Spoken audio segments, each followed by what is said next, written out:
Hello, I'm Matthew Innocent. I come from Chigwell Row in Essex and I have myotonic dystrophy. Myotonic dystrophy is the most common neuromuscular condition that we see. In the UK it affects 1 in 8,000 adults, but it can affect newborn infants. We call that congenital myotonic dystrophy, and that's the most severe end of the spectrum. So it's quite a wide-ranging condition, varying from, as I've said, very severe in infancy to relatively mild in middle-aged and older people. But classical myotonic dystrophy will affect people in many different ways. Perhaps the first presentation might be, for example, cataracts presenting at a young age in the 30s or 40s. There may be associated muscle weakness causing people to trip over or fall. And typically in this condition there's often stiffness, which we call myotonia, which can be uncomfortable and cause the hands to lock, particularly when the weather's cold. I've seen the symptoms arise in the fact that the right hand side of my body is wasting away and my left hand side is as it was for the last 20-30 years. People with myotonic dystrophy can also have bowel problems. They can suffer from very severe constipation or even alternating constipation and diarrhea that can be really troublesome, and that can be helped with medication. And the other really troublesome symptom for people with myotonic dystrophy is that they can feel very, very sleepy and tired. We call it hypersomnolence, and it's a typical feature of this condition. But again, there's medication there that can help this symptom to help people get back to work, for example. I see a neurophysiologist and I'm seeing a psychologist, and because my right leg is a lot weaker, my right ankle is pretty bad. I'm seeing podiatrists about that, and the neurophysiologist has suggested some sort of exoskeleton support for my right ankle so that I can carry on running. Multidisciplinary care is really important for people with myotonic dystrophy because one of the main complications is a disturbance of the heart rhythm.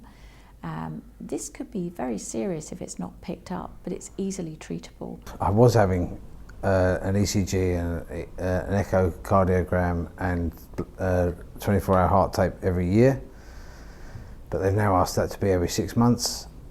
They want to do an MRI on my heart because unfortunately I've just found out that this condition has affected my heart, and I have double heartbeats. People with myotonic dystrophy are also more prone to get type 2 diabetes, so they need monitoring of their urine and their blood sugar, and they may also have swallowing and speech difficulties, so seeing a speech therapist to give them advice on their speech difficulties and swallowing is important. They can also develop respiratory problems and need sleep studies and monitoring of their breathing, and they may also need support from a gastroenterologist. Children with congenital myotonic dystrophy have a more severe form of the condition. In infancy they can be very poorly, require intensive care for the first few weeks or months of life, and they often have developmental delays, so they need, once they passed infancy, to be supported by the local community paediatric services. So it will be important for a child with congenital myotonic dystrophy to have a developmental assessment when they're about 2, so that their planning for school can be done at an early stage.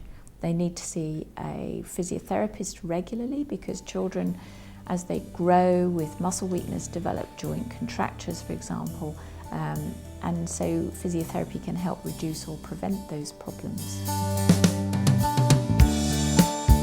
Muscular Dystrophy UK provides a really great information and support service, but we also are aware that there aren't any treatments available at the moment, so we fundraise to drive forward progress in research to ultimately find treatments and cures for all 60 muscle wasting conditions. I'm very pleased and glad that the support is there, because there is going to be a time, and now my heart is being affected. I'm going to be weaker, be less able to do things that I want to do.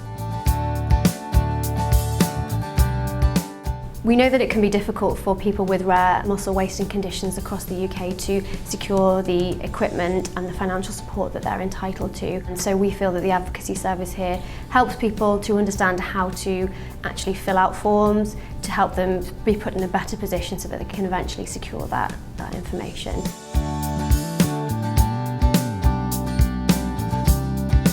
So an alert card is a small card, so you can put it in your wallet or your purse. If I had a neuromuscular condition, I would definitely carry an alert card because although they're small, they contain a lot of information, particularly about the complications that can occur with muscle and nerve diseases. And because these conditions are rare, if you have to go to hospital for anything, to A&E for example, the doctors might not be aware of your condition, and the alert card can inform them of important potential complications. So for example, if you have myotonic dystrophy, you might be at risk for a very serious type of anaesthetic reaction to general anaesthetics. And the alert card will forewarn the doctors so that they can take the appropriate precautions.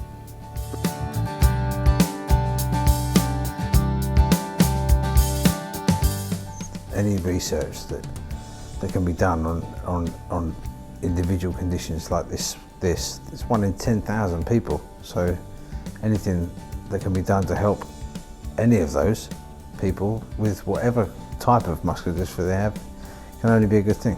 I mean, these are at the moment very exciting times. Every week we hear there is a new clinical trial starting for another condition, and that means there is really promising technology that has been developed in the laboratory that is now being tested for human benefit.